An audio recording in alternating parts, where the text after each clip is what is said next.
ಶಾಲು ಸನ್ಮಾನ ಮಾಡಿದಂಥ ಎಂ.ಆರ್. ಸಿಂಗ್ ಅವರಿಗೆ ಅನಂತ ಧನ್ಯವಾದಗಳು. ಅದೇ ರೀತಿ ಬಸವರಾಜ್ ಆರ್ ಸಾತ್ಯಾಳ್ ಸಾಕಿನ್ ಚುಂಬಡಿ ಅವರಿಗೆ, ಮಲಕಣ್ಣ ತಿಪ್ಪಣ್ಣ ಸಿಂಗ್ರಿ ಅವರಿಗೆ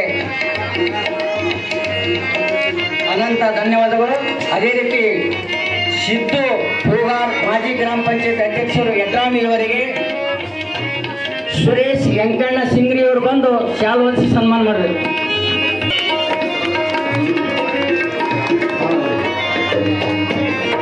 ಮಾಲಾಪುರ ಸ್ವೀಕರಿತ ಮಾಡಿದ ಸಿದ್ದು ಹೂಗಾರರಿಗೂ ಮತ್ತು ವೀರಪ್ಪ ಪೂಜಾರಿ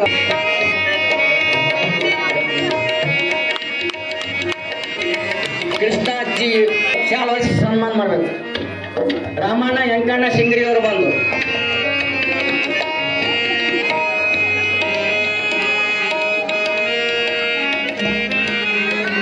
ರಾಮಣ್ಣ ವೆಂಕಣ್ಣ ಸಿಂಗ್ರಿ ಅವರಿಗೆ ಅನಂತ ಧನ್ಯವಾದಗಳು. ಅದೇ ರೀತಿ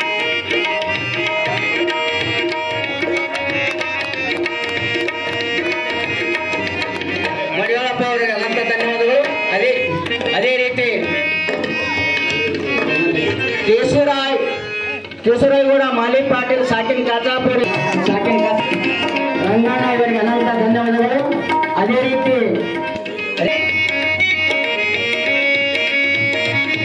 ದಶರಥ ಅವರಿಗೆ ಅನಂತ ಧನ್ಯವಾದಗಳು. ಅದೇ ರೀತಿ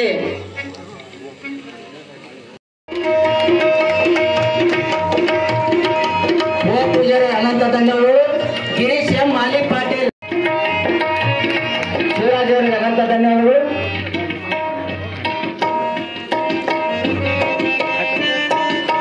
ಸಿದ್ದು ಸಾವು ಕೋಣಿಸಿಗೆ ಗಜಾನಂದರಿಗೆ ಅನಂತ ಧನ್ಯವಾದಗಳು.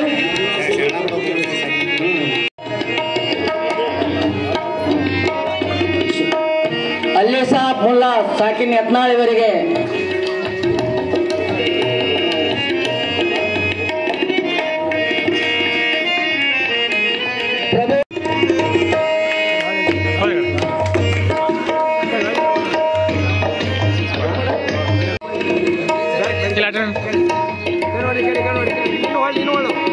ಹೇಮಾಚಲ ಅವರಿಗೆ ಅನಂತ ಧನ್ಯವಾದಗಳು. ಅದೇ ರೀತಿ ಶರಣಪ್ಪ ಕೋಣಿಸಿ ಯತ್ನಾಳಿವರಿಗೆ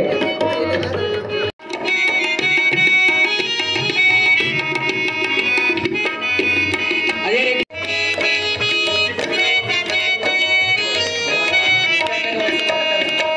ಪೂಜಾರ ಅವರಿಗೆ ಶಾಲು ಹೊಲಿಸಿ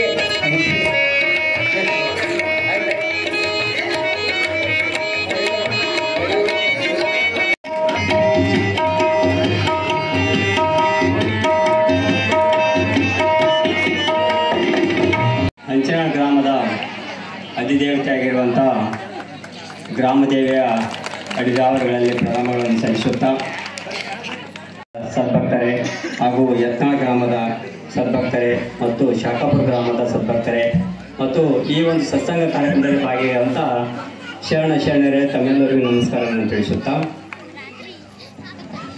ತಮಗೆಲ್ಲ ತಿಳಿದಿರುವಂತೆ ಏಳೂರು ಗ್ರಾಮ ದೇವತೆ ಈ ದೇವಿ ಬಹುತೇಕ ಎಲ್ಲ ಗ್ರಾಮಗಳಲ್ಲಿ ದೇವಸ್ಥಾನ ದೇವಿ ಒಂದು ಇರುವಂಥ ಸಂಪ್ರದಾಯ. ಆದ್ರೆ ವಿಶೇಷ ಏನಪ್ಪ ಅಂದರೆ ಏಳೂರು ಗ್ರಾಮ ದೇವತೆ ಇದು ಒಂದು ದೇವಿಯ ಶಕ್ತಿ ಪೀಠಗಳಂತ ನೀವು ಕೇಳಿರಬೇಕು. ಶಕ್ತಿ ಪೀಠಗಳಲ್ಲಿ ಈ ಒಂದು ಹಂಚಿನಾಳ ಗ್ರಾಮ ದೇವತೆ ಒಂದು ಶಕ್ತಿ ಪೀಠ ಅಂತ ಹೇಳಿದ್ರೆ ತಪ್ಪಾಗ್ಲಕ್ಕಿಲ್ಲ.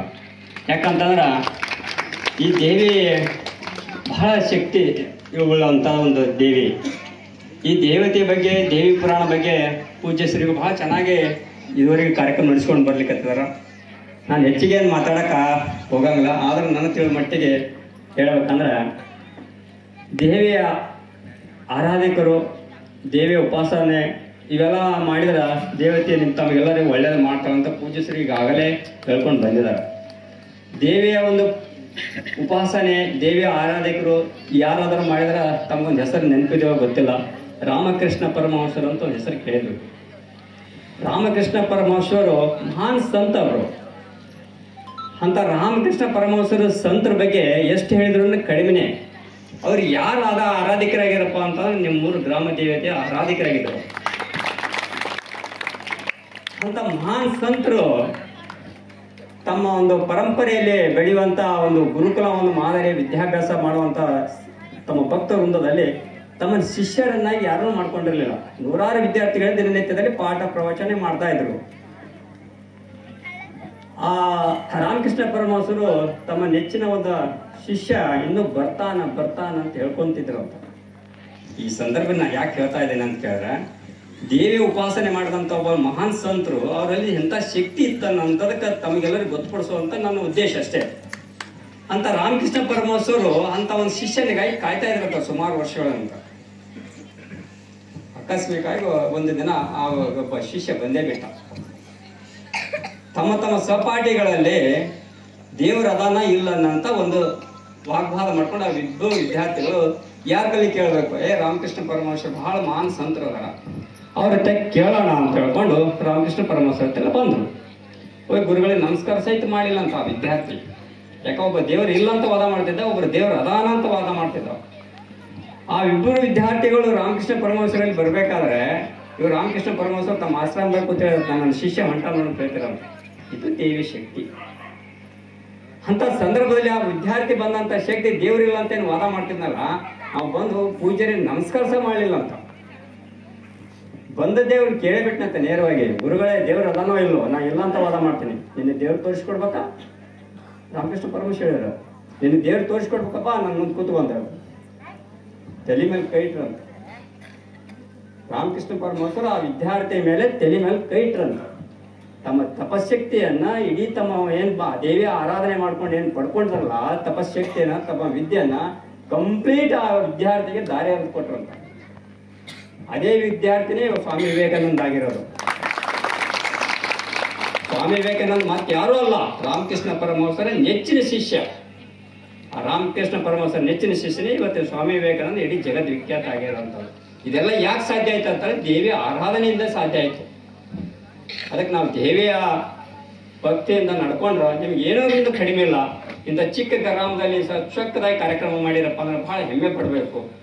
ನಮಗೆ ಇನ್ನು ಆಯೋಜಕರಿಗಾಗಲಿ ಈ ಕಾರ್ಯಕ್ರಮ ನಡೆಸ್ಕೊಂಡು ಎಷ್ಟು ಅಭಿನಂದನೆ ಹೇಳಿದ್ರು ಕಡಿಮೆನೆ. ಅದಕ್ಕೆ ಇನ್ನೂ ಒಂದು ಸ್ವಲ್ಪ ಸಮಯದ ಅಭಾವ ಅಂತ ಕಾಣಿಸ್ತದ. ಆದ್ರೆ ಅದೇ ರಾಮಕೃಷ್ಣ ಪರಮಹಂಸರು ಇನ್ನೊಂದು ಸಣ್ಣ ಕಥೆ ಹೇಳಿ ಮುಗಿಸ್ತೀನಿ ನಾನು. ರಾಮಕೃಷ್ಣ ಪರಮಹಂಸರು ಸುಮ್ಮನೆ ಆಶ್ರಮದಲ್ಲಿ ಕುಳಿತುಕೊಳ್ತಾರಲ್ಲ, ಅವರು ದೇಶ ಸಂಚಾರ ಮಾಡ್ತಿದ್ರು. ಎದಕ್ಕೆ ಸಂಚಾರ ಮಾಡ್ತಾರೆ ಅಂದ್ರೆ ಸುಮ್ಮನೆ ತಮ್ಮ ಇದಕ್ಕೆ ಉಪಜೀವನಕ್ಕಾಗಿ ಮಾಡ್ತಾ ಇರಲಿಲ್ಲ. ಆ ರಾಮಕೃಷ್ಣ ಅವರು ದೇಶ ಸಂಚಾರ ಲೋಕ ಕಲ್ಯಾಣಾರ್ಥವಾಗಿ ಮಾಡ್ತಾ ಇದ್ರು.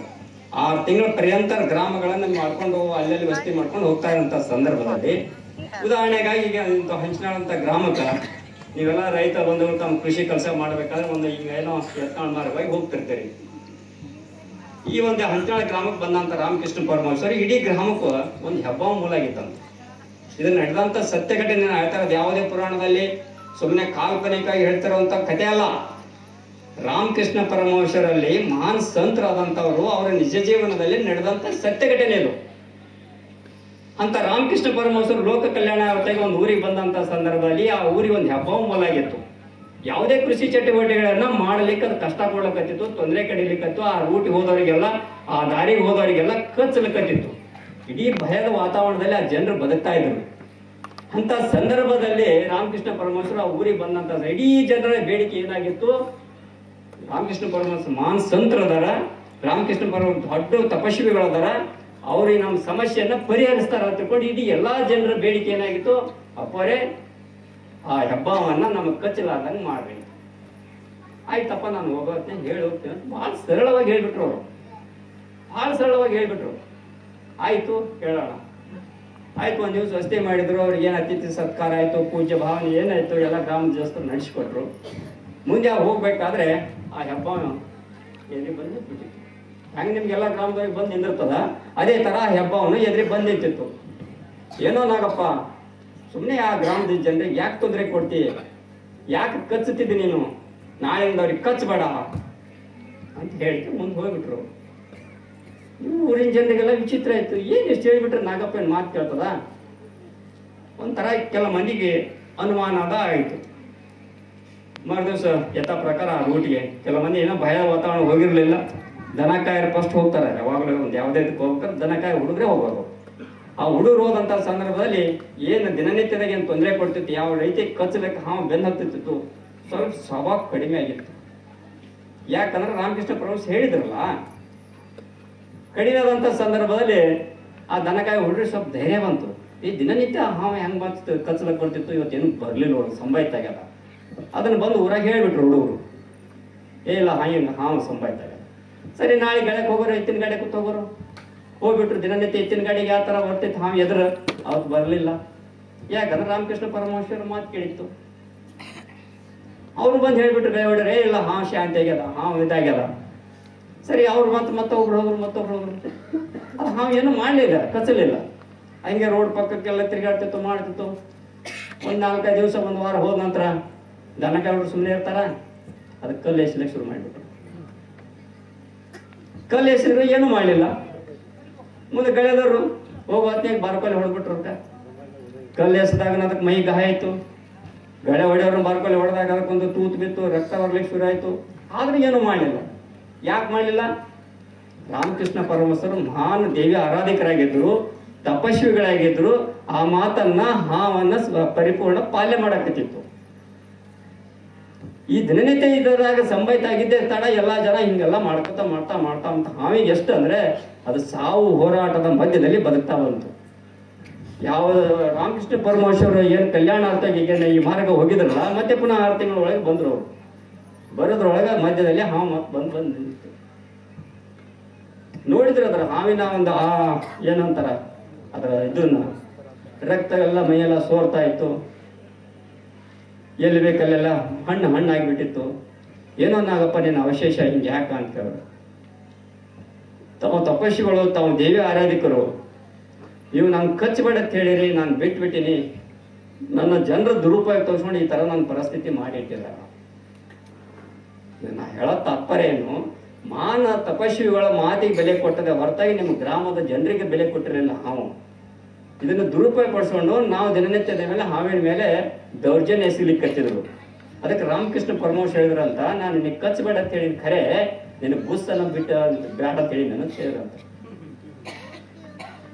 ಸರಿ ಹಾಗಾದ್ರೆ ನೋಡೋಣ ಅಂತ ಹೇಳ್ಕೊಂಡು ಯಥಾ ಪ್ರಕಾರ ಬಂದಿರುತ್ತೆ. ಬಂದದ್ದೆ ತಡ ಅವರೆಲ್ಲರೂ ಖುಷಿಯಾಗಿ ಹೇಳ್ಬಿಟ್ರಂತ ರಾಮಕೃಷ್ಣ ಪರಮಹಂಸರ ಜನರು. ಗುರುಗಳೇ, ನೀವೇನು ಹೇಳಿ ಹೋಗಿಬಿಟ್ರೆ ಹಾವು ನೋಡಿ ಸಂಭಾಯ್ತಾಗ್ಬಿಟ್ಟದ. ಮೊದಲು ಎಷ್ಟು ಉರಿತಿದ್ರಿ, ಈಗ ನಾ ಹಾವಿಗೆ ಹೊಡೆದ್ರು ಉರಿಯಲ್ಲಾಗ್ಯದ, ಬಡದ್ರು ಉರಿಯಲ್ಲಾಗ್ಯದ. ಹೌದಾ? ಸರಿಯಪ್ಪ. ಇವ್ರು ರಾಮಕೃಷ್ಣ ಪರಮಹಂಸರು ಮತ್ತೆ ಹೋಗ್ಬಿಟ್ರು.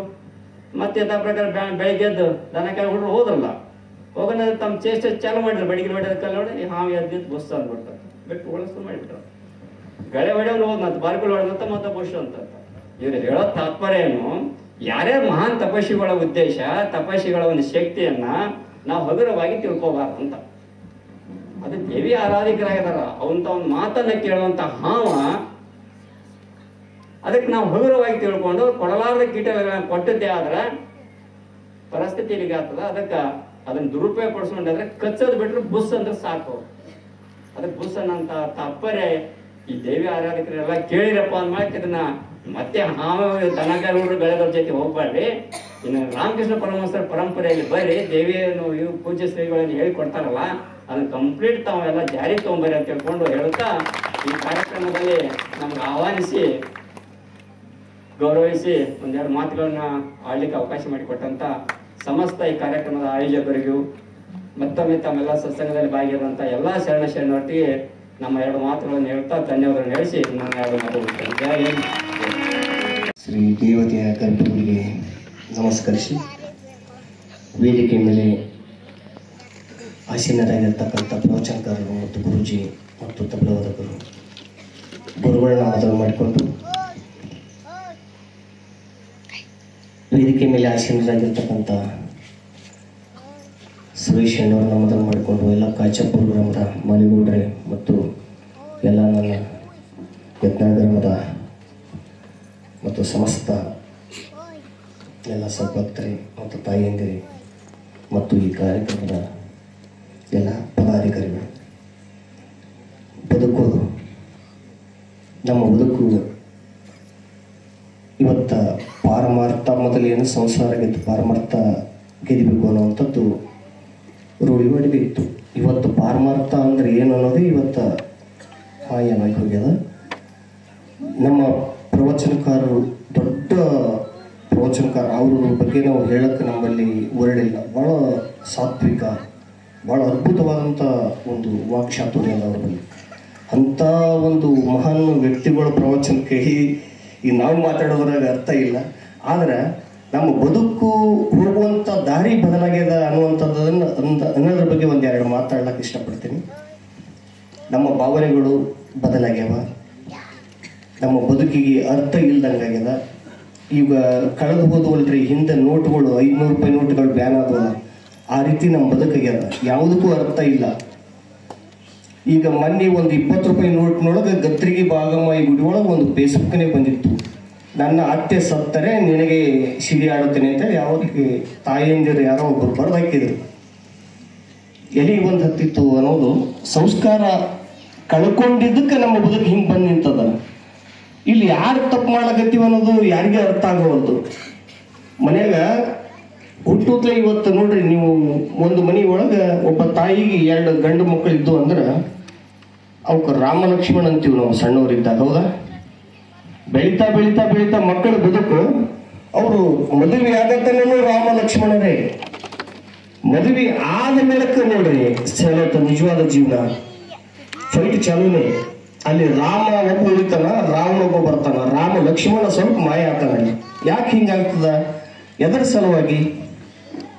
ಸಂಸ್ಕಾರ. ಬಂದಿರ್ತಕ್ಕಂಥ ಇಬ್ಬರು ಸ್ವಸ್ಥೆಂದಿರೋ ಮನಸ್ಸ ಅಲ್ಲಿ ವ್ಯವಸ್ಥಿತವಾಗಿಲ್ಲ, ಸರಳತೆಯಿಂದಿಲ್ಲ, ತ್ಯಾಗ ಮನೋಭಾವದಿಂದಿಲ್ಲ, ಅಹಂ ತುಂಬಿಕೊಂಡು ನಿಂತಿರ್ತಕ್ಕಂಥ ಒಂದು ವಿಚಾರಗಳು ಕಾಣಿಸ್ತದೆ. ಅಲ್ಲೇ ಯುದ್ಧ ಚಾಲಾಗುತ್ತದೆ. ಎಲ್ಲಿತನ ನೀವು ತ್ಯಾಗ ಮಾಡೋದಿಲ್ಲ. ನಮ್ಮ ದೇಶದ ಸಂಸ್ಕೃತಿನೇ ಹೆಣ್ಮಕ್ಳು, ಗಂಡಸು ಮಕ್ಕಳಲ್ಲ. ಹೆಣ್ಮಕ್ಳು ಹಣಿಗೆ ವಿಭೂತಿ ಹಚ್ಕೊಂಡು ತುಂಬಾ ಶರ ಹಚ್ಕೊಂಡು ರೋಡಿಗೆ ಹೊಂಟ್ರೆ ಹಿಂಗೆ ಅಡ್ಡ ನಮಸ್ಕಾರ ಮಾಡ್ಬೇಕಂತ ಅನಿಸ್ತದೆ ನಮಗೆ. ಅದೇ ದೇವತಿನೇ. ದೇವತೆ ಅಂದ್ರೆ ಯಾರು ಅಂತೀರಿ ನೀವು? ನೀವೇ ದೇವತಿ. ದೇವತೆಗಳು ಯಾರು? ಆ ಶಕ್ತಿ ಎಲ್ಲೇ ನಿಂಬಲ್ಲಿದೆ ಶಕ್ತಿ, ಬೇರೆ ಎಲ್ಲಿ ಶಕ್ತಿ ಇಲ್ಲ. ಆದ್ರೆ ಹೇಳಿದ್ರಲ್ಲ ಅಪ್ಪಾಜಿಯವರು ಆಗಲೇ ಹೇಳಿದ್ರು, ತಾಯಿ ಅನ್ನುವಂಥದ್ದು ಅದಲ್ಲ, ಅದು ಐ ಹ್ಯಾವ್ ನೋ ವರ್ಡ್. ನಮ್ಮಲ್ಲಿ ಆ ಶಬ್ದಕ್ಕೆ ಆ ಪದಕ್ಕೆ ಅರ್ಥ ಇಲ್ಲ. ತಾಯಿ ಅನ್ನೋದು ಭಾಳ ದೊಡ್ಡ ಶಕ್ತಿ. ತಾಯಿ ಅನ್ನೋದ್ರ ಬಗ್ಗೆ ತಾಯಿ ಎಲ್ಲ ಕಳ್ಕೊತಾಳ ಜೀವನದೊಳಗೆ, ಎಲ್ಲ ಕೊಡ್ತಾಳ ಮಕ್ಕಳಿಗೆ. ಇವತ್ತಿನ ದಿನ ತಾಯಿ ಬದುಕು ಹೆಂಗಾಗ್ಯದ ಅಂತ ಕೇಳಿದ್ರೆ, ನೀವು 2 ಮಕ್ಕಳು ಹಿಡ್ರಿ, 4 ಮಕ್ಕಳು ಹಿಡ್ರಿ, ಮಕ್ಕಳಲ್ಲಿರ್ತಕ್ಕಂಥ ಸಂಸ್ಕಾರ ಹೋಗ್ಯದ. ಈಗ ಮೊನ್ನೆನೇ ಕೇಳಿದಿವಲ್ಲ, ಒಬ್ರು ರಿಟೈರ್ಡ್ ಮ್ಯಾನೇಜರ್ ಇಲ್ಲ ಓದಿದ್ದು ಪತ್ರಿಕೆಗಳ್ದಾಗ ಅಲ್ಲಿ ನೋಡ್ತೀವಿ ನಾವು. ರಿಟೈರ್ಡ್ ಮ್ಯಾನೇಜರ್ ಅವರು ನಾವು ಹೇಳ್ತಿರ್ತೀವಿ ಅಲ್ಲಿ ಕಾರ್ಯಕ್ರಮದಾಗ ಸಂಸ್ಕಾರ ಯಾಕೆ ಹೋಗ್ಲತ್ತಾನ ಅದ್ರ ಬಗ್ಗೆ. ತನ್ನ ತಾಯಿ ತನ್ನ 2 ಮಕ್ಕಳಿಗೆ ಸರಿಯಾದ ವಿದ್ಯಾಭ್ಯಾಸನ ಕೊಟ್ಟು ಫಾರಿನ್ ಕಳಿಸ್ದ. ಅವ 2 ಮಕ್ಕಳಿಗೆ ವಿದ್ಯಾಭ್ಯಾಸ ಕೊಡಿಸ್ಬೇಕಾದ್ರೆ ಅವ ಎಷ್ಟು ಪ್ರಯತ್ನ ಪಟ್ಟಿದ್ದ, ಎಷ್ಟು ಹರಾಸ್ಮೆಂಟ್ ಮಾಡಿದ, ಎಷ್ಟು ಮಂದಿಗೆ ಸ್ಟ್ರಗಲ್ ಮಾಡಿದ, ಎಷ್ಟು ಮಂದಿ ಕೈ ಕಾಲು ಹಿಡ್ಕೊಂಡ, ಅವ ಏನು ಮಾಡಿದ ಅನ್ನೋದ್ರ ಬಗ್ಗೆ ಆ 2 ಮಕ್ಕಳಿಗೆ ಗೊತ್ತಿಲ್ಲ. ಒಂದಿನ 2 ಮಕ್ಕಳು ಫಾರಿನಲ್ಲಿ ಓದು, ತಂದಿಗೆ ನೋಡ್ಕೊಳಕ್ಕೆ ರಿಟೈರ್ಡ್ ಮ್ಯಾನೇಜರ್ ತಾಯಿ ಇಲ್ಲ, ಅವ ನೋಡ್ಕೊಳಕ್ಕೆ ಒಂದು ಆಳು ಇಟ್ರು. ವಯಸ್ಸಾಯ್ತು, ಮಕ್ಕಳಿಗೆ ನೋಡ್ಬೇಕಂದ್ರೆ ಬರ್ಲಕ್ಕೆ ತಯಾರಿಲ್ಲ. ಒಂದಿನ 2 ದಿನ ಹಿಂಗೆ ಕಾಲುಗಳು ಉರುಳ್ತಾ ಅದು ಆಳ ಮಗ ಒಬ್ಬ ಬಿಟ್ಟು ಹೋಗ್ಬಿಟ್ಟ. ಯಾವುದೋ ಒಂದು ಅನಾಥಾಶ್ರಮದ ಸೇರಿಸಿದ್ರು. ಮಕ್ಕಳು ನೋಡ್ಬೇಕು, ಸಾಕಷ್ಟು ಸಂಪತ್ತು ನೋಡ್ರಿ, ಸಾಕಷ್ಟು ನೀವು ಎಷ್ಟೇ ಸಂಪತ್ತು ಗಳಿಸ್ರಿ, ಒಬ್ಬ ಮನುಷ್ಯಾಗ ತೃಪ್ತಿ ಅನ್ನೋದು ಎಲ್ಲಿ ಸಿಗ್ತದಪ್ಪ ಅಂತಾರ ಪ್ರೀತಿ ವಾತ್ಸಲ್ಯದೊಳಗೆ ಪ್ರೀತಿಯಾದ ಸಂತೋಷ ಅದೇ ಹೊರತು ಆಡಂಬರ ಬದುಕಿನೊಳಗೆ ಸಂತೋಷ ಇಲ್ಲ. ನೀವು ಬೆಕ್ಕದಲ್ಲಿ ಹೋಗ್ರಿ ನೋಡ್ರಿ. ಇವತ್ತು ಆಧ್ಯಾತ್ಮಿಕ ಚಿಂತಕರು ಇಲ್ಲೇನು ಆಧ್ಯಾತ್ಮಿಕ ಅದಲ್ಲ, ಇಲ್ಲಿ ಸಂತೋಷ ಅದ. ನೀವೇನಾರ ಎಲ್ಲರೂ ಹುಡುಕ್ಲಕ್ಕೆ ಹೋದ್ರೆ ಸಂತೋಷ ಸಿಗೋದಿಲ್ಲ, ಎಲ್ಲಿ ಸಿಗೋಲ್ಲ. ಹಂಗ ಆ ತಂದಿ ಬದುಕು ಹೆಂಗೈತಪ್ಪ ಅಂತ ಕೇಳಿದ್ರೆ ಮಕ್ಕಳಿಗೆಲ್ಲ ಫೋನ್ ಹಚ್ಚಿ ಹೇಳಿದ್ರು, ನೋಡಪ್ಪ ನಿಮ್ಮ ತಂದೆಯವ್ರಿಗೆ ಭಾಳ ಸೀರಿಯಸ್ ಅದ, ಸ್ವಲ್ಪ ಬಂದು ನಿಮ್ಮ ತಂದೆಯವ್ರಿಗೆ ಭೇಟಿಯಾಗಿ ಸ್ವಲ್ಪ ಹೇಳಿ ಅವ್ರಿಗೆ ಒಂದು ಸ್ವಲ್ಪ ಮುಖ ತೋರಿಸೋರಿ, ಮತ್ತೆ ಅವ್ರು ಇನ್ನೊಂದು 4 ದಿನ ಬದುಕಬಹುದು ಅಂತ ಹೇಳಿದ್ರಾಗ ಅವ್ರು ಅಂದ್ರು, ನೋಡ್ರಿ ಪೂಜ್ಯರೇ, ಅಲ್ಲೇ ನೀವೇನು ಅದಕ್ಕೆ ಖರ್ಚು ಮಾಡ್ರಿ, ಅದಕ್ಕೆ ಏನು ಖರ್ಚು ಬರ್ತದೆ ನಾವು ಕೊಡ್ತೀವಿ ಅಂತ ಹೇಳಿದ್ರು. ಮತ್ತು ಸ್ವಲ್ಪ ದಿನಗಳು ಹೋದ ಮೂಲಕ ಅವನು ನಿಜವಾಗ್ಲೂ ಸತ್ತು ಹೋದ.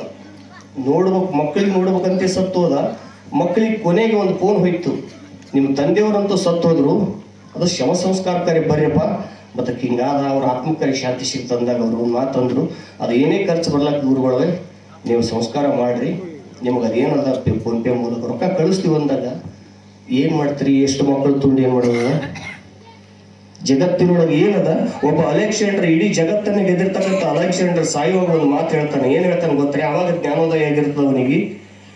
ನಾನು ಸತ್ತ ಮೂಲಕ ಕ್ರಿಶ್ಚಿಯನ್ರಿಗೆ ಶವದ ಪೆಟ್ಟಿಗೆ ಒಳಗೆ ಒಯ್ತಾರೆ. ಯಾವಾಗಲೂ ಶವದ ಪೆಟ್ಟಿಗೆ ಒಳಗೆ ನಾನು ಸತ್ತು ಮೂಲಕ ನಾನು 2 ಕೈಗಳನ್ನು ಹೊರಗೆ ಮಾಡಿ ಕಿಶಿಂದ ನನ್ನ ಶವದ ಪೆಟ್ಟಿಗೆಯನ್ನು ಪ್ಯಾಕ್ ಮಾಡಿ ಅಂತ ಹೇಳಿರ್ತಾನ ಅವನು. 2 ಕೈಗಳನ್ನು ಹೊರಗೆ ಮಾಡಿ ಪ್ಯಾಕ್ ಮಾಡಿ ಅಂತ ಹೇಳ್ತಿದ್ರು. ಇಡೀ ಜಗತ್ತನ್ನು ಗೆದ್ದಿರ್ತಕ್ಕಂಥ ಅಲೆಕ್ಸಾಂಡರ್ ಹಿಂಗ್ಯಾಕಲ್ಲಕ್ಕಂತ ಅಂತೇಳಿ ಕೆಲವೊಂದು ಮಂದಿ ಕೇಳಿದಾಗ ಹೇಳ್ತಾರ, ನೋಡಪ್ಪ ಇಡೀ ಜಗತ್ತನ್ನು ಗೆದ್ದಿರ್ತಕ್ಕಂಥ ಅಲೆಕ್ಸಾಂಡರ್ ಸುದಕ್ಕೆ ಇವತ್ತು ಕಾಲೇಜಲ್ಲಿ ಸ್ಮಶಾನಕ್ಕೆ ಹೋಗ್ಲಕತ್ತಾನ ಅನ್ನುವಂಥ ಸಂದೇಶ ಜಗತ್ತಕ್ಕೆ ಮುಟ್ಲಿ ಅಂತ ಹೇಳ್ತಾರೆ. ಏನದ ರೀ, ಒಂದು ಸ್ವಲ್ಪ ತ್ಯಾಗ ರೀ, ಒಂದು ಸ್ವಲ್ಪ ಶಾಂತಿ ರೀ. ಏನೋ ಅತ್ತಿ ಸಿಟ್ನ್ಯಾಗ ಅಂದಾಳ ಹೇಳಿದ್ರಿ, ಬಹಳ ಸರಳದ ಜೀವನ ಬದುಕೋದು, ಬಹಳ ಸರಳದ. ನಾವು ಎಲ್ಲ ನೋಡ್ರಿ ಬಹಳಷ್ಟು ಜಾನಪದ ಹಾಡುಗಳು ಕೇಳಿವಿ, ಸಾಂಸ್ಕೃತಿಕ ಇದು ಧಾರ್ಮಿಕ ಹಾಡುಗಳು, ಎಲ್ಲ ಹಾಡುಗಳು ಕೇಳಿವಿ. ಆ ಹಾಡುಗಳ್ದಂಗೆ ನಮ್ಮ ಬದುಕಿಲ್ಲ ಇವತ್ತು. ಆ ಹಾಡಿಗೆ ಮತ್ತು ನಮ್ಮ ಬದುಕಿಗೆ ಬಹಳ ವ್ಯತ್ಯಾಸ ಅದ. ಅದಕ್ಕೆ ದಯವಿಟ್ಟು ಸಂಸ್ಕಾರನ ನಾವು ಕಳ್ಕೊಂಡು ಬದುಕೋದೇ ಅದರ ಬದುಕಿಗೆ ಅರ್ಥ ಇಲ್ಲ. ನಮ್ಮಲ್ಲಿ ಎಷ್ಟಾರೆ ಒಂದು ಸಂಸ್ಕಾರ ಇವತ್ತಿನ ತನ ಏನ್ ಮಾಡಿವಿ ಅದು ಇರಲಿ, ಇನ್ನು ಮುಂದೆ ಅದು ಬಿಡೋಣ.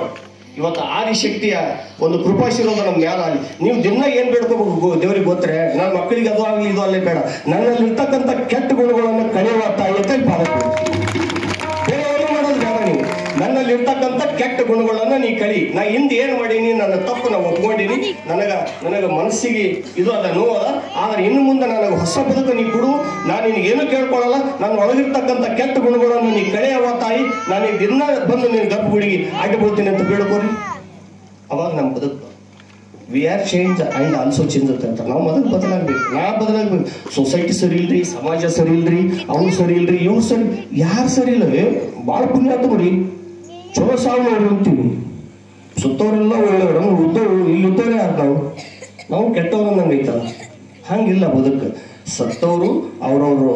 ಈಗ ನಾವು ಬಸ್ ಟಿಕೆಟ್ ತೊಗೊಂಡಿವಿ, ಗುಲ್ಬರ್ಗ ಹೋಗ್ಬೇಕಾಗ್ಯದ, ಸೈದಾಪುರ್ ಇಳಿತಾರ, ಹರ್ನಾಳಕ್ಕೆ ಇಳಿತಾರ, ಕರಿಕೇಳಿಗೆ ಇಳಿತಾರ, ಇಳಿಯೋರು ಇಳಿಯೋದೇ. ಬಟ್ ಬದುಕಿಗೆ ಆ ಒಂದು ಇದಕ್ಕೆ ಸಂಬಂಧ ಇಲ್ಲ. ಆದ್ರೆ ಸಂಸ್ಕಾರ, ಬದುಕ, ತ್ಯಾಗ, ದಾನ, ಪರೋಪಕಾರ ಇವು ಯಾವ ಮಾನವೀಯ ಮೌಲ್ಯಗಳೇನು ನಾವು ಇಟ್ಕೊಂಡು ಬದುಕೋದಾದ್ರೆ ಅದಕ್ಕೊಂದು ಅರ್ಥ ಅದ. ಈ ಮಾನವ ಮೌಲ್ಯಗಳು ಇಲ್ಲ ಅಂದ್ರೆ ಅದಕ್ಕೆ ಅರ್ಥ ಇಲ್ಲ ಅಂತ ಮಾತು ಹೇಳ್ತೀನಿ. ಯಾಕಂದ್ರೆ ನೀವು ಸುಸ್ತಾದ್ರಿ. ಒಂದು ಲಾಸ್ಟ್ ಒಂದು ಸಣ್ಣ ಕಥೆ ಹೇಳಿ ನಾನು ಈ ಒಂದು ಮಾತಿಗೆ ವಿರಾಮ ಕೊಡ್ತೀನಿ. ಒಬ್ಬ ದೊಡ್ಡ ಶ್ರೀಮಂತ, ಒಟ್ಟೆ ₹1 ಇಂಥ ಪ್ರವಚನ ಕಾರ್ಯಕ್ರಮಕ್ಕೂ ಬಂದ್ರೆ ಕೇಳ್ತಾರಂತೇಳಿ ಸುಮ್ಮ ದೂರ ಕಟ್ಟಿ ಕೂತು ಪ್ರವಚನ ಕೇಳ್ತಿದ್ದ, ಅಲ್ಲೇ ಕೂತ್ ನಗ್ತಿದ್ದ. ಒಂದು ದಿನ ಬರ್ತಿದ್ದಿಲ್ಲ. ಹಿಂಗೆ ನಡೀತೀರಿ. ಒಂದಿನ ಒಬ್ಬರಿಗೆ ₹1 ಕೊಡ್ತಿದ್ದಿಲ್ಲ, ಬರೆದು ಬಿಟ್ಟಿದ್ದ, ನಾನು ಯಾರಿಗೆ ದಾನ ಕೊಡುವುದಿಲ್ಲ, ನಮ್ಮ ಪೂರ್ವಿಕರಿಂದಲೂ ದಾನ ಕೊಡುವುದಿಲ್ಲ ಬೋರ್ಡ್ ಬರ್ಸಿದ್ದ ಮನೆ ಮುಂದೆ. ಹಿಂಗೆ ನಡೀತು ಜೀವನ. ಒಂದಿನ ಶಿವನಿಗೆ ಸಿಟ್ಟು ಬಂತು, ಇಷ್ಟೆಲ್ಲ ಕೊಟ್ಟಿನಿ ಆ ಮಗನಿಗೆ ₹1 ಕೊಡಲ್ಲ ಅಂತ ಹೇಳಿ ಒಂದಿನ ಏನ್ ಮಾಡಿದ, ಶಿವನೇ ಬಂದ ಭಿಕ್ಷೆ ಬೇಡಕ್ಕ. ಯಪ್ಪ ನನಗೊಂದಿಷ್ಟು ಭಿಕ್ಷೆ ಕೊಡಪ್ಪ ಅಂದ. ಅಲ್ಲಿ ಏನು ಬರ್ದಿ ನೋಡಂದ. ಯಪ್ಪ ನೀ ಬರ್ದಿದ್ದು ಕರೆಯದ, ನಾವು ಹಿಂದೆ ಮುತ್ತಿನ ಕಾಲದಿಂದ ಬ್ಯಾರೆ ಹೋಗಿವಿ, ನನಗೆ ಪಾಲರೆ ಕೊಡು ಇಲ್ಲ ಭಿಕ್ಷೆ ಕೊಡು ನಾವು. ಇದು ಪಾಲು ಕೊಡೋದು ಬೇಡ, ಇನ್ನ ಭಿಕ್ಷೆನೆ ಹಾಕಮ್ಮು, ಒಂದು 4 ದಿನ ಹೆಚ್ಚಿಗೆ ಆಯ್ತು ಅಂತ ಹೇಳಿ ಕಿಶನ್ ನಾವು ಹೇಳ್ತಾನೆ. ನೋಡಪ್ಪ ಈಗಂತೂ ನನ್ನ ಬಲ್ಲಿ ಏನೂ ಇಲ್ಲ, ರಾಶಿ ಮಾಡಕ್ ಬಾ, ಜೋಳದ ರಾಶಿ ಮಾಡಾಕ ಒಂದಿಷ್ಟು ಜೋಳ ಗಿಳ ಕೊಟ್ಟು ಕಳಿಸ್ತೀನಿ ಅಂತ ಹೇಳ್ತಾನೆ. ಯಾಕಂದ್ರೆ ಜೋಳದ ರಾಶಿ ಟೈಮಿಗೆ ಬರ್ತಾನ. ಬಂದಾಗ ಯಪ್ಪ ಭಿಕ್ಷೆ ಕೊಡಪ್ಪ ಅಂತಾನ. ಇನ್ನ ಈಗ ಕೊಯ್ಲಿಕತ್ತೀವಿ ಮಾರಾಯ, ಮಸೀನಕ್ಕೆ ಹಕ್ಕಾಗ ಮುಂದೆ ಬಾ ನಿನಗೆಲ್ಲ ಕೊಡ್ತೀವಿ ಅಂತ ಹೇಳ್ತಾನೆ. ಮತ್ತ ಪರಮಾತ್ಮ ಟಿಕೆಟ್ ಏನು ರೈಲ್ವೆ ಟಿಕೆಟ್, ಬಸ್ ಚಾರ್ಜ್ ಏನು ಸ್ವಂತ ತೋತಾನ, ಸ್ವಂತ ಬರ್ತಾನ. ಮತ್ತೆ ಬಂದ, ರಾಶಿ ನಡೆದಿತ್ತು, ಈಗಲೇ ಕೊಡಪ್ಪಾಯಪ್ಪ ಅಂತಾನ. ಕಣದಾಗ ಯಾರೇ ಕೊಡ್ತಾರಪ್ಪ, ಮನಿಗೆ ಬಂದಗಳೇ ಸ್ವಲ್ಪ ಕುಡು ಚಾಗಿ ಕುಡ್ದು ಮಾಡಿ ಹೋಗತಿ. ಮನಿಗೆ ಬಾ ಅಂತ ಬ್ಯಾಸರ ಆಗ್ತಾನ. ತಾವೆಲ್ಲ ಮುಂದೆ ಕೈಗೊತ್ತ ಉಂಟ, ಅವನಿಗೆ ಬ್ಯಾಸರ ಆಗ್ಲಿಲ್ರಿ. ಯಾಕಲ್ಲಗಂತ ಪರಮಾತ್ಮ ಪರೀಕ್ಷೆ ಬಂದ ನಾವ, ಯಾಕಲ್ಲಗತ್ತ ಮತ್ತ ಮನಿಗೆ ಇನ್ನೇನ್ ಇವ ಏನಂದ, ಏನೇ ಅಂದ, ಹೆಂಡತಿ ಕರೆದ, ನಮ್ಮ ಊರಾಗ ಯಾರೋ ಅವನಿಗೆ ಫೋನ್ ಹಚ್ಚಲಕತ್ತಾರ ಭಿಕ್ಷುಕಗ, ಒಟ್ಟು ಕರೆಕ್ಟ್ ಟೈಮ್ಗೆ ಬರ್ಲಕತ್ತಾನ. ಇವತ್ತ ಮನಿಗೆ ಬಾ ಅಂತ ಹೇಳಿ ಗ್ಯಾರಂಟಿ ಬರ್ತಾನವ. ಅವ ಬರ್ಲಕತ್ತ ಕಾಣ್ದತ್ತು ಅಂದ್ರೆ ನಾ ಸತ್ತಂಗ್ ಬಿಡ್ತೀನಿ, ನೀ ಹೊರಗೆ ನಿಂತು ಶುರು ಮಾಡಿಬಿಡು ಅಂತ ಹೇಳ್ಬಿಡ್ತಾನ. ಅಕ್ಕಿ ಬ್ಯಾಡ್ರಿ, ಇಡ್ ಸಣ್ಣ ವಿಷಯಕ್ಕೆ ಯಾಕೆ ಒಂದಿಷ್ಟು ದಾನ ಮಾಡಿಬಿಡ್ರಲ್ಲ, ತೊಗೊಂಡು ಹೋಗ್ತಾನ ಅಂತ ನೀನ್ ನಾವು ನಿನಗ್ ಬಿಡ್ತೀನಿ, ದಾನ ಮಾಡಲ್ಲ ಅಂತ. ಹ್ಯಾಂಗ ಸೈತೀನಿ, ಹಿಂಗೆ ಸೈತೀನಿ, ಜೀವನ ಸಂದರ್ಭತೆ ಸೈತಿನ, ದಾನ ಮಾತ್ರ ಕೊಡೋಣ ಅಂತ ನಾವು. ಆಯ್ತು ನೋಡ್ರಿ, ನಿಮ್ಮ ಮನೆ ಬರೀ, ನಿಮಗ್ ಬಿಟ್ಟು ನಾ ಎಲ್ಲಿ ಬದುಕಲಿ, ನಾ ಹೊರಗೆ ನಿಂತು ಹಸ್ತೀನಿ ತೋರಿತ್ತ. ಆಯ್ತು ಆಗಾಗ ಹೊಟ್ಟ ನೋಡೋಣಂದ್ರೆ ಇವ ಮುಕ್ಕೊಂಡ್ಬಿಡ್ತಾನೆ ಒಳಗ. ಇವಕ್ಕೆ ಜಗ್ಗೆ ಅಪ್ಪ ಚೀರ ಶುರು ಮಾಡಿಬಿಡ್ತಾರ. ಏನು ಓಣ್ಯಾನ ಮಂದಿ ಎಲ್ಲ ಬರ್ತಾರ, ಆಳ್ ಮಕ್ಕಳು ಜೋಳ ಹಗೆ ಹಾಕ್ಲಾಗತ್ತಿರ್ತಾರ. ಯಾಕ್ರಿ ಅವರು ಏನಿಲ್ಲಪ್ಪ ನಿಮ್ ಸೌಕರ್ಯ ನೈಗೆ ಹಾಲ ಚಲೋ ಆಯ್ತು. ಹೋಗಿ ನೋಡ್ತಾರ, ಮೂಗಪ್ಪಿ ಹಿಡಿತಾರ, ಒತ್ತೆ ಗಟ್ಟಿ ಹಿಡ್ಕೊಂಡು ಮುಕ್ಕೋತಾನ. ಚಲೋ ಆಯ್ತ್ರಿ, ಬಂದನ್ರಿಪ್ಪ ಭಿಕ್ಷಕ್ ಅಂತೇಳಿ. ಯಾವ ಭಿಕ್ಷೆ ಕೊಡ ನಿನ್ ಗಂಡ ಹೇಳಿದ್ದ ಬಂದೀನಿ ಅಂತಾಳ. ಅವಂತನ ಅಕ್ಕಿ ಅಂತಾಳ, ನನ್ನ ಗಂಡ ಸತ್ತಿದ್ದೆ, ನನ್ನ ರಗಡಾಗಿದೆ, ನಿನಗಾರ ಭಿಕ್ಷೆ ಕೊಡ್ತಾನೆ, ನಡಿ ಮುಂದೆ ತಗೋ ಅಂತಾಳ. ಇವನು ಸಾವ್ಕಾರ ಸತ್ತನ್ರಿ ಅಂತನವ. ಸತ್ನಪ್ಪ, ಇನಾಗೆ ಸತ್ನಪ್ಪ ಅನ್ನೋದ್ರಿಗೆ ಊರನ ಮಂದಿ ಎಲ್ಲ ಕಲ್ತು ಬಿಡುತ್ತದ. ಇನ್ನೇನು ದೊಡ್ಡ ಹೇಳಾರಿ, ನಾನು ಹಂಗೆ ಹೋಲಕ್ ಬರಲ್ಲ, ಮತ್ತೆ ಹೆಂಗಿದ್ರು ಸಾವ್ಕಾರ ಸತ್ತಾರ, ಮತ್ತ ಈ ಬಿಟ್ಟು ಹೋಲಕ್ಕೂ ಬರಲ್ಲ, ನಾನು ಸಾವ್ಕಾರ ನೋವು ಕೊಟ್ಟೆ ಹೋಗ್ತೀನಿ ಅಂತಾನ. ಹೆಂಗ್ ಮಾಡ್ಬೇಕ್ರಿ ಮುಂದೆ? ಈಗ ದಾನ ಕೊಡ್ಬೇಕ, ಮಣ್ಣಾಗ ಹೋಗ್ಬೇಕ? ಬದುಕ, ನಮ್ಮ ಬದುಕು ಹಿಂಗಾಗ್ಯದ. ಅದಕ್ಕೆ ಬದುಕ ಭಾವನೆಗಳ ಜೊತೆ ಬದುಕಿದ್ರೆ ಮಾತ್ರ ಅರ್ಥದ. ಅಣ್ಣ ತಮ್ಮ ಬಂಧು ಬಳಗ, ನೀವು ಎಲ್ಲರೂ ಓಣ್ಯಾಗ ನಿಮ್ಮ ಹುಡುಗರಿಗೆ ಯಾವರೇ ನಿಮ್ಮ ಶತ್ರುನೆಲ್ಲ ಒಂದೇಟ್ ಹೊಡೆದ ಬೈಕ್ ಕಳಿಸಿದ್ನಂದ್ರ ನಿನ್ನ ಒಳ್ಳೆಯ ಹೊಡೆದನಪ್ಪ ಅಂತ ಆ ಹುಡುಗ ರಂಬಸ್ರಿ. ಆ ವಿಷಯ ಮಾತ್ರ ಇಶ್ಯೂ ದೊಡ್ಡದು ಮಾಡಕ್ ಹೋಗ್ಬೇಡ್ರಿ. ಯಾವ ಕಾರಣಕ್ಕೆ ಹೊಡೆದಾನ ಅವನಿಗೆ ಗೊತ್ತದು, ಅದನ್ನ ದೇವಿ ಹೊಡೆಯೋದು ಹಾಕ್ಬೇಕು. ನಿಮ್ಮ ಶತ್ರುಗಳು ಯಾರು ಇರ್ಲಕ್ಕ, ನಿಮ್ಮ ಮನೆಗೆ ಬಂದು ಒಂದು ಕಪ್ ಚಾ ಕೊಟ್ರಿ, ನಿಮ್ಮ ಮನೆಗೆ ಬಂದು ಯಾವ ಅಂದ್ರೆ ಒಂದು ಕಪ್ ಚಾ ಮಾಡಿಕೊಡ್ರಿ. ಹಿಂದಿಂದೆಲ್ಲ ಮರ್ತ್ಬಿಡ್ರಿ, ಯಾಕಂದ್ರೆ ಅದು ಮರ್ತೇ ಬಂದಿರ್ತ ಆ ಜೀವ. ಅದಕ್ಕೆ ದಯವಿಟ್ಟು ಮನುಷ್ಯ ಮಾನವೀಯ ಮೌಲ್ಯಗಳನ್ನು ಇಟ್ಟುಕೊಂಡು ಬದುಕೋದೇ ಅದರ ಅದಕ್ಕೊಂದು ಬಹಳ ಅರ್ಥ ಅದ. ಆ ಮಾನವ ಮೌಲ್ಯಗಳನ್ನು ಕಳ್ಕೊಂಡು ನಾವು ಬದುಕಿವಿ ಅಂದ್ರ, ಈಗ ಮನುಷ್ಯನ ಬಿಟ್ಟರೆ ಉಳಿದು ಎಲ್ಲಾ ಪ್ರಾಣಿಗಳು ದೇವ್ರು ಕಾಣ್ತಾನ್ರಿ, ಪ್ರತಿದಿನ ದೇವ್ರು ಕಾಣ್ತಾನೆ. ಆದ್ರೆ ಅವ್ರು ಹೇಳಕ್ ಬರಲ್ಲ. ಮನುಷ್ಯಗೆ ಯಾಕೆ ಕಾಣಲ್ಲ ಹೇಳ್ರಿ? ಇಷ್ಟುದ್ದ ಲೀಸ್ಟ್ ಆಗ್ತದ ಗಂಡನಂದ್ರೆ ಈ ಸತ್ತ. ಎಲ್ಲಿ ಶ್ರೀಶೈಲ ದೊಡ್ಡ ಘಾಟನೆ ಹೋಗಿದ್ರು ಬಿಟ್ಟಿಲ್ಲ ನಾವು. ಎಲ್ಲಿ ಅವ ಎಲ್ಲರ ಹಿಂಗ ಸರಳ ಜಾಗದಾಗ ಅದಾನಂದ್ರಿ ದೇವ್ರ? ಸರಳ ಜಾಗದಾಗ ಎಲ್ಲಿಲ್ಲ, ದೊಡ್ಡ ದೊಡ್ಡ ಘಾಟ್ ಸೆಕ್ಷನ್ದಾಗ ಇದಾನ, ಆದ್ರೂ ಬಿಟ್ಟಿಲ್ಲ ಅವನಿಗೆ. ನಾವು ಅವಾಗ ಬಸ್ ಸೌಕರ್ಯ ಇಲ್ಲದಾಗ ಹೋಗಿವಿ ಅವನ್ ಬಲ್ಲಿ, ಈಗ ಬಿಡ್ತೀವಿ. ಅದಕ್ಕೆ ದೇವ್ರ ಮನುಷ್ಯನಿಗೆ ಯಾಕೆ ಕಾಣಲ್ಲ ಅಂದ್ರೆ ಇದಕ್ಕೆ ಕಾಣಲ್ಲ.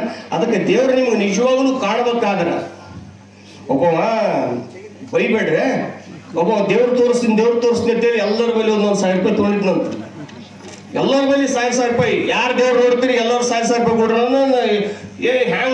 ನಾ ತೋರಿಸ್ತೀನಿ, ತೋರಿಸ್ಲಿಕ್ಕೆ 2000 ಕೊಡ್ತೀನಿ ಆಯ್ತಂತೇಳಿ ಎಲ್ಲರೂ ಲಿಸ್ಟ್ ಮಾಡಿ ಒಂದಿಷ್ಟು ಮಂದಿ 1000 ರೂಪಾಯಿ ಕೊಟ್ಟಿರ್ತ, ಒಂದು 2 ಲಕ್ಷ ರೂಪಾಯಿ ಇದ್ದೋತಂದು. ಯಾವಾಗ ತೋರಿಸ್ತೀರಿ ದೇವ್ರ? ನಾಳೆ ಬೆಳಗ್ಗೆ ಎಲ್ಲರೂ ಹಳದಾಗ ಮುಳುಗಿ ಇಲ್ಲಿ ಬಂದು ನಿಂದ್ರಿ, ಆ ಕಡೆ ಸೂರ್ಯೋದಯ ಆಗ್ತಿರ್ತದ, ಅಲ್ಲಿ ನಾ ದೇವ್ರು ಕಾಣಿಸ್ತಾನ, ತೋರಿಸ್ ನಿಂದಿರ್ತಾನ. ಯಾಕಲಗ್ರಿ ಎಲ್ಲರೂ ಹಳದಾಗ ಮುಳುಗಿ ಎಲ್ಲ ಮಾಡಿ ಬಂದು ನಿಂತು ಬಿಡ್ತಾರ. ಈ ಸದ್ದು ಬರ್ತಾನೆ, ಈ ಸದ್ದು ಎಲ್ಲೇನ್ರಿ ದೇವ್ರ? ಈ ಸದ್ಯ ಬರ್ತಂತ ಎಲ್ಲೇನ್ರಿ ದೇವ್ರ? ಬಂದ್ ನೋಡ ದೇವ್ರ ಅಂದ್ ಬಿಡ್ತಾನ. ಇವಕ್ಕೆ ಯಾವಕ್ಕೂ ಕಾಣಲ್ಲ, ದೇವ್ರೇ ಇಲ್ಲ ಅಲ್ಲಿ. ಅವಾಗ ಇವು ಹುಚ್ಚದೆ ನಾಟಕ ಮಾಡೋದೈತೆ ಅಂತ ಎಲ್ಲರೂ ಹೊಡಿಲಿಕ್ಕೆ ಹೋಗ್ತಾರ. ಅವಂತಾನ, ಅವಾಗ ಶಾಣೆ ಆತಾನವ.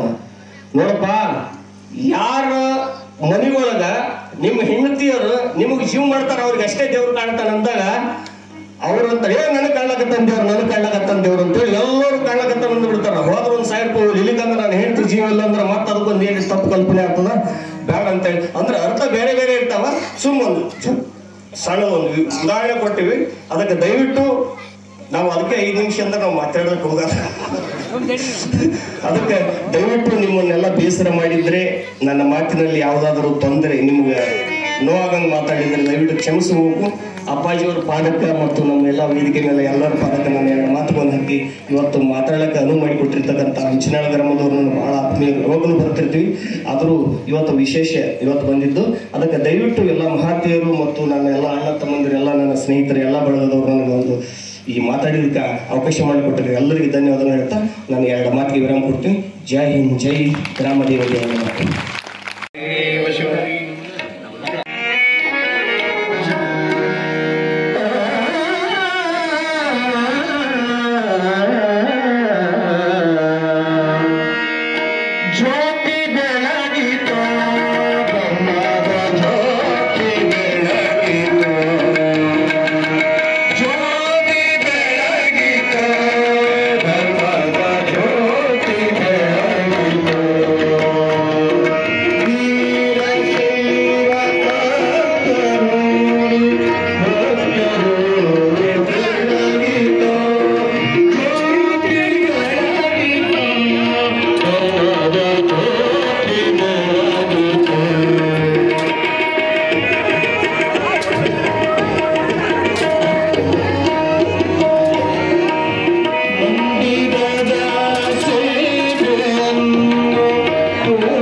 ವೇದಿಕೆಯನ್ನು ಅಲಂಕರಿಸಬೇಕು. ಶಂಕರ್ ಎಂ ಗೌಂಡಿ ಸಾಕಿನ್ ಸುಂಬಟ್ ಇವರು ಕೂಡ ವೇದಿಕೆಯನ್ನು ಅಲಂಕರಿಸಬೇಕು. ಅದೇ ರೀತಿ ಕಾಚಾಪುರದಿಂದ ಆಗಮಿಸಿದಂತಹ ಕೇಶವಗೌಡ ಮಾಲಿ ಪಾಟೀಲ್ ಸಾಕಿನ್ ಕಾಚಾಪುರ ಇವರು ವೇದಿಕೆಯನ್ನು ಅಲಂಕರಿಸಬೇಕು. ಅದೇ ರೀತಿ ರೇವಣ್ಣ ಸಾವು ದೊಡ್ಡಮನಿ ಸಾಕಿನ್ ಕಾಚಾಪುರ್ ಇವರು ಕೂಡ ವೇದಿಕೆಯನ್ನು ಅಲಂಕರಿಸಬೇಕು. ಶಿವಪ್ಪ ಬಶೆಟ್ಟಿ ಸಾಕಿನ್ ಶಾಖಾಪುರ್ ಇವರು ಕೂಡ ವೇದಿಕೆಯನ್ನು ಅಲಂಕರಿಸಬೇಕು. ಗಿರೀಶ್ ಎಂ ಮಾಲಿ ಪಾಟೀಲ್ USSN ಅಧ್ಯಕ್ಷರು ಕರ್ಕೋ ಇವರು ಕೂಡ ವೇದಿಕೆಯನ್ನು ಅಲಂಕರಿಸಬೇಕು. ಸಿದ್ದು ಸಾವು ಕೋಣಶೀರ್ಸಿಗೆ ಸಾಕಿನ್ ಯತ್ನಾಳ್ ಇವರು ಕೂಡ ವೇದಿಕೆಯನ್ನು ಅಲಂಕರಿಸಬೇಕು. ಅಲಿ ಸಾಬ್ ಮುಲ್ಲಾ ಸಾಕಿನ್ ಯತ್ನಾಳ್ ಇವರು ಕೂಡ ವೇದಿಕೆಯನ್ನು ಅಲಂಕರಿಸಬೇಕು. ಗುರಣ್ಣ ನಾಗಪ್ಪ ಮಳ್ಳಿ ಸಾಕಿನ್ ಯತ್ನಾಳ್ ಇವರು ಕೂಡ ವೇದಿಕೆಯನ್ನು ಅಲಂಕರಿಸಬೇಕು. ಅದೇ ರೀತಿ ಗೊಲ್ಲಾಳಪ್ಪ ಪೂಜಾರಿ ಸಾಕಿನ್ ಯತ್ನಾಳ್ ಇವರು ಕೂಡ ವೇದಿಕೆಯನ್ನು ಅಲಂಕರಿಸಿ ಇವತ್ತಿನ ಕಾರ್ಯಕ್ರಮದಲ್ಲಿ ಪಾಲ್ಗೊಂಡು ಗುರುಸ್ವಾಮಿ ಹಿರೇಮಠ್ ಇವರು ಕೂಡ ಎಲ್ಲರೂ ಈ ವೇದಿಕೆ ಹತ್ತಿರ ಬರಬೇಕು. ಪ್ರತಿಯೊಬ್ಬರೆಲ್ಲ ಬಂದು ವೇದಿಕೆ ಹತ್ತಿರ ಬರಬೇಕು. ನಾವು ಯಾರ್ಯಾರು ಕರಿತೀವಿ ಅವ್ರಿಗೆ ಸನ್ಮಾನ ಮಾಡಬೇಕು. ದಯವಿಟ್ಟು ಯಾರು ತಪ್ಪು ತಿಳಿಬಾರ್ದು, ಬಂದು ವೇದಿಕೆ ಮೇಲೆ ಬರಬೇಕು. ಎಲ್ಲರೂ ಸುತ್ತಮುತ್ತ ಎಲ್ಲ ಯಾರು ಅಲ್ಲಿ ಕೂಡಬಾರ್ದು. ನನಗೆ ಹಾಕಿಲ್ಲ ನಿನಗೆ ಹಾಕಿಲ್ಲ ಅಂತ ಅಲ್ಲಿ ಬನ್ನಿ ಕರೆಯೋಕ್ಕಾಗಲ್ಲ. ಎಲ್ಲರೂ ಬರ್ರಿ.